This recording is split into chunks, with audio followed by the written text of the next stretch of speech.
मातेवा प्रमाणे जेजू क्रिस्ताचे शुभ वर्तमान 22:12 वळ 1-8. त्या दिसांनी एका सोनवारा जेजू शेतांतल्यान बेतालो. ताचे शीस बुकेल्ले देखून कणसां तोडून खावंक लागले. फारिसेवांनी तें पळोवन ताका म्हणलें, सोनवारा दिसा करूं नजो तसलें काम हे पळय तुजे शीस करतात. पूण ताणें तांकां सांगलें, दाविदाक आनी ताच्या सांगात्यांक भूक लागिल्ली तेन्ना ताणें कितें केलें तें तुमी वाचूंक ना कितें?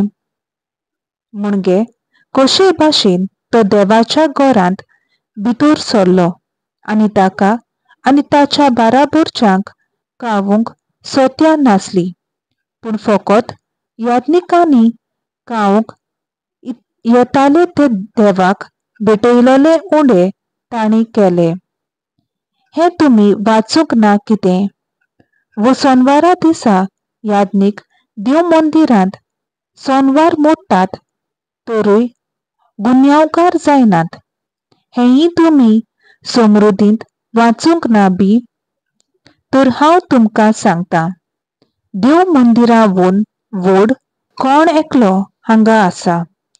येवंक नाका म्हाका, दया जाय. ह्या उतरांचो अर्थ तुमी जाणो आसल्यात जाल्यार केन्नाच निरपराधी मनशाक तुमी गुन्यांवकार करचे नासल्यात.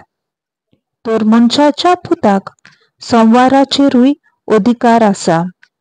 देवाचें उतर हें देवाचो व्हड उपकार.